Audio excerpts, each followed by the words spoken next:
Hello, dear listeners, and welcome to the latest episode of Extra Extra. It's all about whiskey. I'm your host, Jason Johnston Yellen, aka the Whiskey Wizard. And as Joshua likes to say in the One Nation Under Whiskey podcast, I'm joined as always, by Joshua Hatton, aka the Whiskey Cherub. It's really lovely to be here, Jason. It really is. In Extra Extra, one of us brings a news story to the attention. Should I say it's lovely to have you, or was that redundant? You know what? Let's just move on. Apparently, it's not lovely enough to have me. So, in each episode of Extra Extra, one of us brings a whiskey news story to the attention of the other. We read it for the first half of the episode, we riff on it for the second half, and we try to get out of here in a tight 30, sometimes 35, or like the last episode, a tight 49. Sometimes we like to include both tracks where each of us speaks.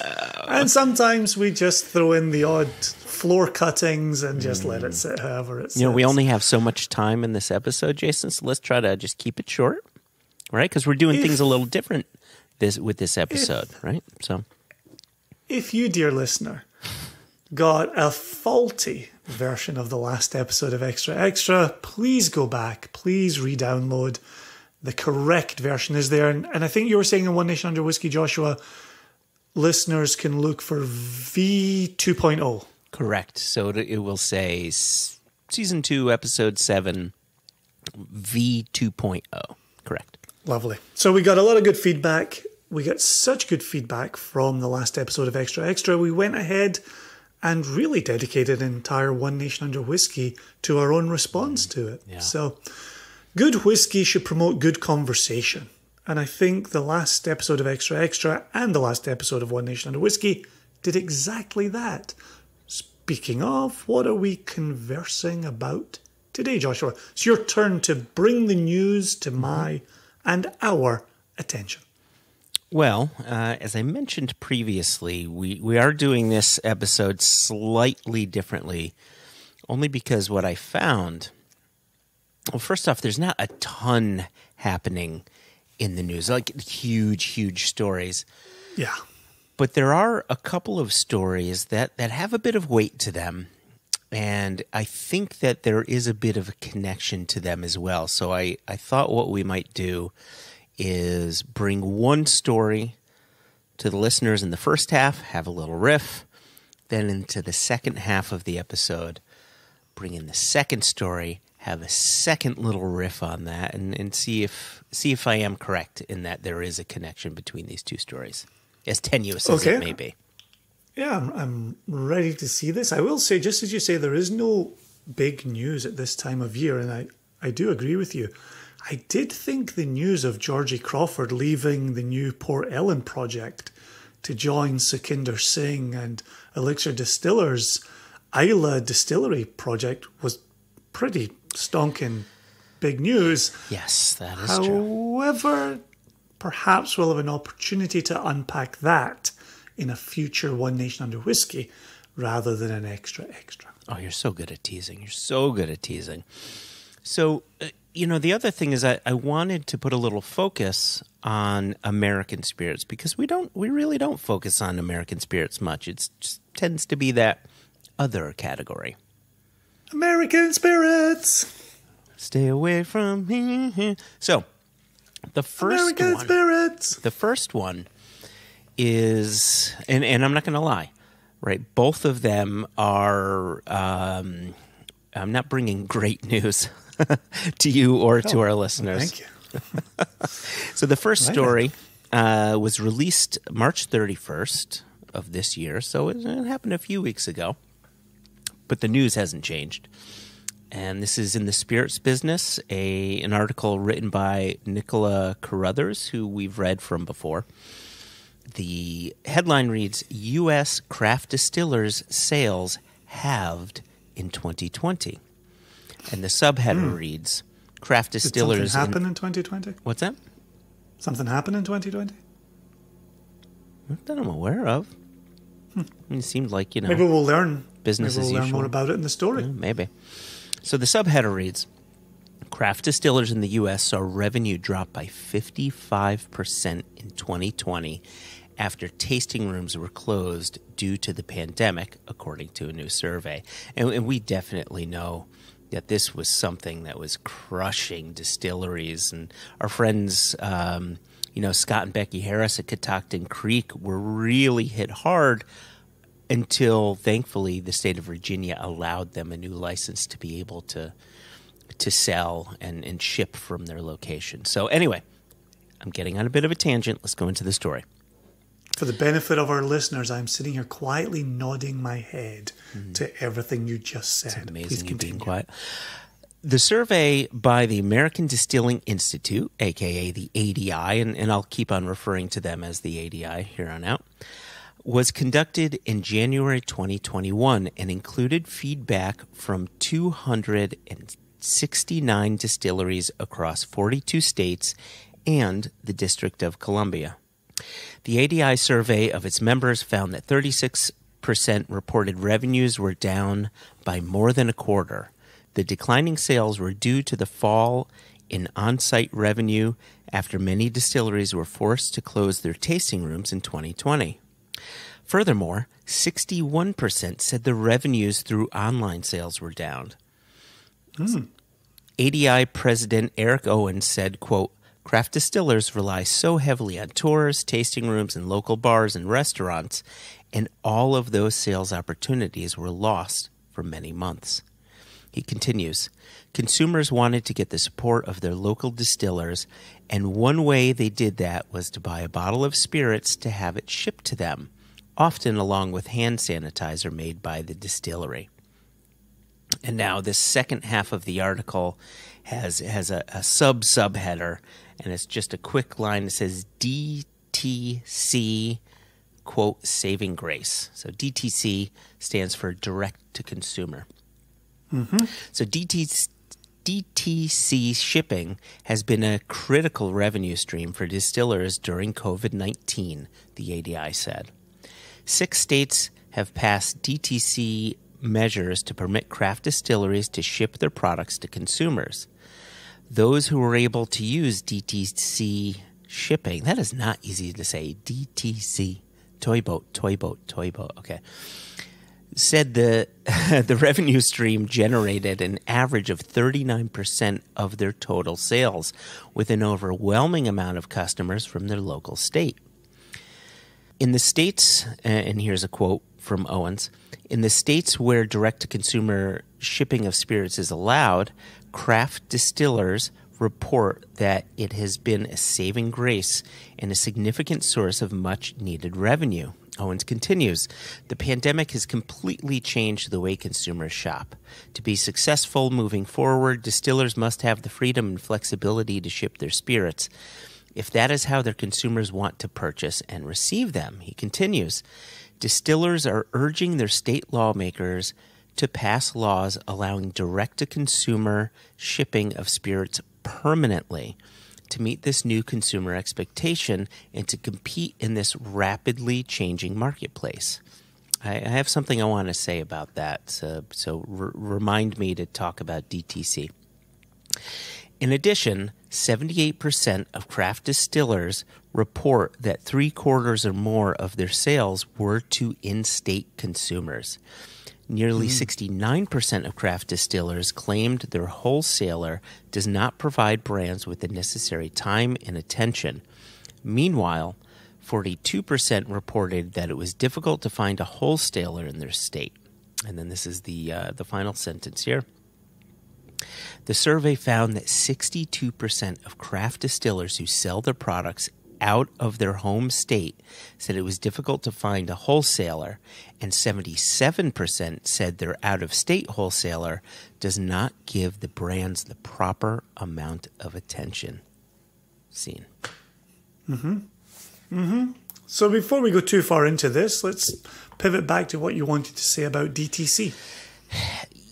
You know, I think there's a lot of American distillers that are quite jealous of the American wine industry, where you could be a vineyard, you could be a winemaker, and you can sell right out of the winery. You can ship out of the winery. usually to in-state, but I think some wineries, depending on the state, will allow to ship into multiple states. And I never understood why the delineation between a fermented product, wine, versus a distilled product, spirits. And I think that breweries enjoy the same thing that wine does, where you can buy there and they can ship locally. I could be wrong there, but I think in some states that's allowed. As you were bringing it up about breweries, I was trying to think myself there, and gosh. Yeah, maybe we shouldn't speculate too much there. We do know for certain that wine has been allowed to do that for quite a while, and it's been a boon for them, right? That's fantastic. There's so many great wineries, vineyards that are producing product, and like they had said, what Nicola had reported here, where you have these distillers that feel they're not getting the attention that they need from their distributors to make any dent within new markets. And so what do you do when you're dealing with a distributor that, not to fault them, but distribution houses tend to have pretty wide portfolios and smaller, more efficient teams that they can't sell all the things all the time, right? Correct. And it's the big movers, right? Is a consumer going to buy a Rittenhouse rye over a Catoctin Creek rye, right? What's easier to sell? And that's the situation that I think a lot of these smaller producers run into. And boy, how helpful it would be to them to be given this DTC right to ship directly to the consumer, even if it's within the state, right? That the state will still be able to collect the taxes it needs, but now the distillery has the opportunity to make the sales that it was simply losing out on. Well, and it's interesting because if you look at what happened in 2020 with the closing of tasting rooms, a craft distiller's business is DTC. Yeah. It's in-person DTC. Yeah. If you take away the tasting room, if you take away the tours and you take away the DTC, we were lucky, and I know distillers put in a lot of hard work on this in the state of Virginia to have the shipping become the version of DTC that allowed them to continue to make money. It's interesting that other states, as you say, even just to ship within state boundaries isn't always allowed. Like that's mental. That's absolutely crazy. I would love to further that conversation and get on to shipping across state boundaries. But that's clearly a conversation for another day if we're busy trying to allow shipping within state boundaries. Well, right, and this is simply the issue, is the U.S. is set up, our listeners in Australia and the U.K. and various European countries may hear this and say, God, why is it so goddamn difficult in the U.S.? And the reason it's so difficult is we have two systems. We have our federal system, which you would think would be the overarching, if the federal government says you could do A, B, and C, you would think everybody has to comply to that. And the fact of the matter is, no, we are a states' rights nation. That's why there are certain states where cannabis is legal, even though federally speaking, it's illegal. But certain states do allow legal cannabis sales. And so it's just sort of the opposite with whiskey now, right? You have the federal government that doesn't really have too much of an issue, writ large, but allows the states to make their own governing decisions on these products.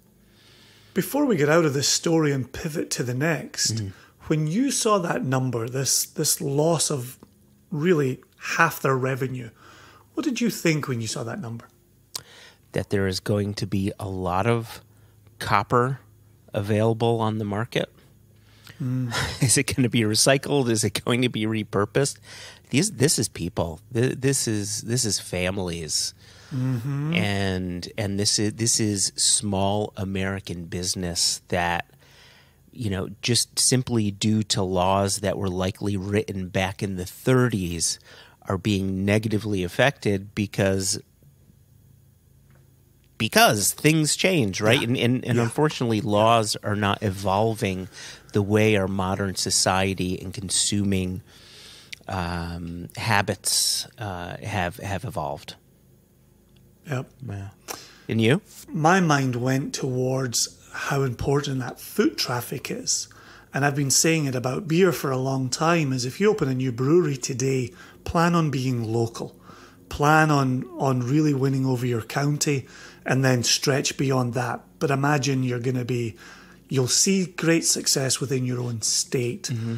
but don't go looking across boundaries. And to hear this about tasting rooms and tours speaks to craft distilling really having a very similar model. Then hearing we can't really get wholesalers to pay attention to us. We can't really get wholesalers to represent us. We have to put the power back into the hands of the distillery owners. And yes, you could try to become a big deal within your own state and then maybe look at neighbouring states. It's going to be hard to take on the entire US. And then, and I do this professionally as I set you up for the next story, Joshua, it's very difficult to send overseas and build your reputation overseas. That's already difficult. Having punitive tariffs on top of that makes it even more so. With that said, what's our next story, Joshua?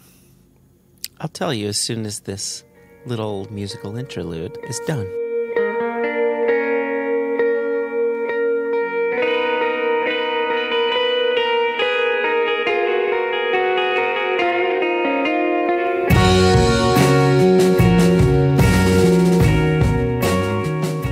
So our next story I found in the New York Post, and like the other one I read, this one's from late March. It's from March 20th. I don't even trust the date in the New York Post. Yeah, I don't often seek out stories from the New York. It's a daily for you. You get it delivered to your doorstep in Connecticut. Your butler irons it and then presents it to you with the morning tea. Yeah.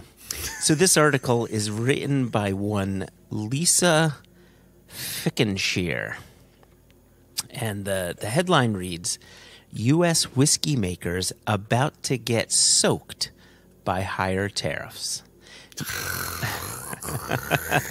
I know we love talking about tariffs, but I think that there is a bit of a connection here, and it helps. I didn't even notice the tariffs. I was so distracted by that absolutely horrific headline. This is the problem with the New York Post. However, the only reason why I stuck with this, Jason, is that our friends Scott and Becky Harris are in this article, and they're pictured in this article. Okay. Oh, you have me. You have my attention again. This is a slightly longer article. I'm not going to read all of it. I'm going to read the parts that I think make the most sense to what's in discussion here. And so Lisa Fickenshire starts it off saying, former President Trump's lingering trade wars are about to soak American whiskey makers, even as the rest of the U.S. booze industry, celebrates a recent lifting of tariffs on wine, vodka, and rum. Major U.S. whiskey brands, from Woodford Reserve to Jim Beam and Maker's Mark, have been on the rocks since... Look at that. Here's the good news. Yeah, her use of rocks makes much more sense than her use of soaked. I know. Soaked makes no sense here. Rocks at least makes sense. Please continue. Yeah, yep. Right, so they've been on the rocks since 2018 over massive 25% tariffs imposed on their sales to Europe and to the United Kingdom, thanks to a Trump-era war on steel and aluminum imports. Now, even as the Biden administration works to rebuild U.S. trade relations with Europe and the U.K., tariffs on U.S. whiskeys are poised to double on June 1 to 50% That's terrible news. Terrible. June 1, gosh. June 1, yep. That's Heida's birthday. Look at that. Happy birthday, Europe. Mazel. Distillers say that their sales to Europe, a key market for whiskey, will be, you're going to love this. You're going to love this, Jason, will be put on ice indefinitely if that happens. I tell you, Lisa's got away with words. I'm loving this. This is like the dad jokes of journalism. It's just pun after pun. I'm enjoying this, and I hope you and the listeners are too. There's a poster in a current commercial that says, "Dad jokes are no joke." Dad jokes is true. It's serious business. I'll just go on a little further. A 50% tariff would make us so uncompetitive with a $30 bottle in the U.S. costing 60 euros that I won't be able to ship product to Europe anymore, says Michael Langen, the general manager of Yellow Rose Distilling of Houston. Yellow Rose's shipments to Europe fell by 5-fold to just 1,000 cases last year as a result of the tariffs, Langen said. If the 50% tariffs kick in, his U.S. imports to Europe will fall to 0, he said, and bouncing back will be tough. Just read just a little bit more. And this is a quote from Langen. American whiskey is losing market share and shelf space in Europe to competitors from Japan and Asia who are taking our place. And that was him lamenting. U.S. whiskey exports to Europe were on the rise before the tariffs went into effect, up 28% for the first 6 months of 2018, according to the Distilled Spirits Council of the United States, a.k.a. DISCUS. Since then, however, U.S. whiskey exports have fallen by 37% to Europe and by 53% to the U.K., a trade group said. Among those suffering are Brown-Forman, the makers of Jack Daniels, which has been absorbing much of the added cost in an effort to not lose market share, suffering profit margin declines in the process. But even a company like Brown-Forman, which also makes Woodford Reserve and Finlandia vodka, finds the impending 50% tariff hard to swallow.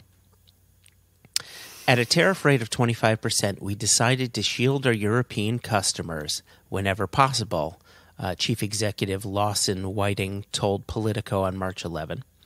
Everyone can imagine that at a rate of 50%, suddenly that shielding becomes much more difficult. Brown-Forman is headquartered in Kentucky, the birthplace of bourbon, a type of whiskey that relies heavily on corn for its distinctive sweet flavor. Kentucky is also the home state of noted Trump ally Senator Mitch McConnell, which is a big reason the whiskey industry was targeted by the European trade representatives in the first place, experts said. The Trump administration took a very aggressive posture with the EU, and as a result, that contributed to the EU being very targeted at the time on where to apply pressure points, Chris Swanger, chief executive of the Distilled Spirits Council, told the Post. There's a lot of whiskey made in Kentucky. It's not just Kentucky that's suffering, however. There are 37 states that export whiskeys overseas, and distillers from Virginia to New York say they are feeling the pain. That's where I'll end it. There's quite a bit more. If anybody's interested in reading the rest of this article, again, it's in the New York Post, and it was written by Lisa Fickenshire on March 28th, 2021.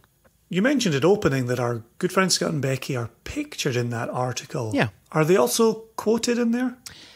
You know what they are? Hold on once. Yeah, here it is. It's just a short... Give me that piece. Yeah, it's just a short bit. It says and there's an opening sentence that leads into it, so let me read that. Okay. The tariffs have also poured cold water. Oh, look at your face. I knew you'd love that. Cold water on exports at Catoctin Creek Distilling, a Purcellville, Virginia distillery whose internationally recognized hooch is sold at Manhattan's popular Astor Wine and Spirits. Catoctin Creek's whiskeys currently generate about $10,000 in sales from Europe versus several million in sales prior to the tariff. Quote, "We had predicted that our overseas sales would double in 2018 to 22%, said Scott Harris, Catoctin Creek's founder. And he told the Post, but now it's at about 0.5%. Good grief. Yeah. So when you just quoted a moment ago 10,000 being down from millions, that was just European business, just European exports, or global exports for them? No, that's how I read it. It says, in sales from Europe. Okay. So they're currently at 10,000 after being at millions. After it being millions. Yep. Yep. Good grief. Yep. That's scary. That's, what did you say in the first half? That's people. That's families. That's businesses, obviously. Just... Right, and you know, here's the thing. Listen, I'm not about to defend Europe, but you understand how these things happen. There was this out of the blue tariff on steel to Europe. That really took some of our strongest allies by surprise, and it just became this silly tit for tat thing. And that's dangerous, right? That's really dangerous, not just for American producers, but, you know, on the European side, right? The steel producers, that's family. Those are people, right? And it's we've said it many times. Tariffs are never good. They don't help people. Think about what tariffs are doing globally. Right now, there is currently a global shipping container shortage, which is tied to a few things. One of them being a 250-ish% tariff onto Chinese goods from the U.S. If the Chinese can't ship their product over to the U.S. because there are tariffs in place, well, those containers are going to stay. They're not going to be out there to be reused and reused and reused, right? This is a huge, huge problem that has more effect than I think we fully understood when these decisions were made to apply these tariffs. Yeah, and the fact that tariff decisions were made pre-coronavirus, right? What a double whammy for Scott and Becky to deal with as one data point among thousands. Yeah. Right? Yep.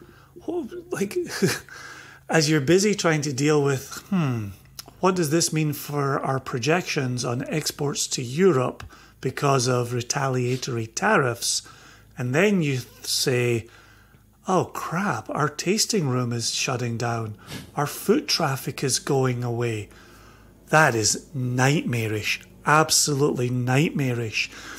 And here we are, still sitting with consequences from coronavirus. And here we are still sitting with just an absolute crisis in tariffs. And here we are watching the clock again. Christ, we were just here 4 or 5 months ago talking about the countdown to December 31 with the FET, you know? Yeah. And what would that look like? What a year. What a 12, 13 months it's been for producers in America. Yeah, well, let's look at it this way. And I don't think that this is the proper way to look at it. But, you know, in earlier March, when we had heard that discussions around the lifting of the 25% tariffs on Scotch whiskey into the U.S. would be punted down to August, the Biden administration pulled a rabbit out of their hat and were able to get a lifting of those tariffs, at least on a temporary basis, of 4 months. So who knows, you know, who knows what agreement we might be able to come to between the U.S. and our partner European Union countries to maybe get them to lift it in that 12th hour. Well, and if anything's going to get the attention of Minority Senate Leader, it's going to be something this significant impacting his home state. Only time will tell, Jason. Gosh, so interesting to be sitting clock watching again. I'm tired of it. Fucking hell. And for our own plans as well. What does it mean for us? Sending US sourced product under the Single Cask Nation label. I'll tell you exactly what it does to us. It puts a halt on all of the plans that we had or planned to have until we see this go away. Is this affecting American single malts going overseas, or is it just American bourbons? That's my understanding, is that it's American spirits, right? So rum, bourbon, rye, single malt, brandy. Yeah. 50%. Gosh. Okay. Well, there's a couple of pieces there. We're definitely revisiting themes that have been with us for over a year now, and now we're starting to see the repercussions. That's why I asked you to revisit those kind of fiscal statements coming in. That's why we're looking at this 50 or 55% revenue loss in 2020. 55%. 55% revenue loss. Like, we're starting to see. Do you have this expression over here? The chickens coming home to roost? We do. Yeah, we do. There you go. You have rural communities in America. And so that's what we're seeing. These chickens are coming home to roost, where shit that hit the fan in 2020 had repercussions, as we knew they would. Mm-hmm. Now we're seeing the extent of those repercussions. And we can clearly see, if we don't get direct consumer shipping, if we don't get relief on tariffs, there are going to be continued repercussions that are going to continue to impact distillers, producers who are clearly on their knees currently. The last thing I'll say, think about how an increased tariff on American whiskeys, especially the larger brands, could affect some Scottish bottlers. We know for a fact that there is bourbon being bottled in Scotland for the European market. What is that going to do to some larger bourbon producers that are sending the bulk spirit over to Scotland to be bottled there, to be sold within, European countries? That's going to affect the Scottish business. There's also a particular style of cask used in maturation. What do you do when you reduce your volumes of distillation and you reduce your volumes of maturation? You have fewer ex-bourbon casks going to Scotland for maturation. If we keep going this way, right? And that's exactly my point, right? Repercussions. Yeah. There are always unintended consequences. Always. What's the best line? Play stupid games, win stupid prizes. Here we are. That's a perfect way to end this, I think. There you go. If you have any interest in reaching us, drop us an email, questions@onenationunderwhiskey.com. No E in whiskey. Never. Other than that, we'll get out of here. We'll try and keep this to a tight edit in post in the hands of the Whiskey Cherub. Until next time, keep supporting your American producers as best you can. Go looking for them. Help them out. Gosh, do they need it? They do. Cheers, Joshua. Cheers, Jason. Cheers, dear listeners. We're out of here. Bong.